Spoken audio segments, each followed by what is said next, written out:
Hello and welcome to this Gallery Teachers Masterclass, Learning Objectives Not Just for Teachers. My name is Holly Morgan. I'm an Academic Coordinator and Teacher Trainer at English Path. In this session, we'll be looking at learning objectives. What are they?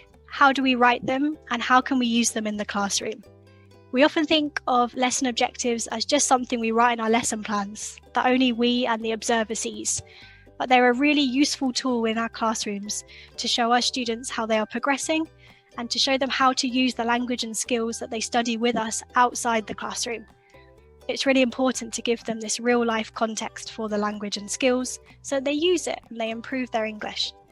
So please join this session if you would like to find out more about how to help your students to improve and to use language outside the classroom.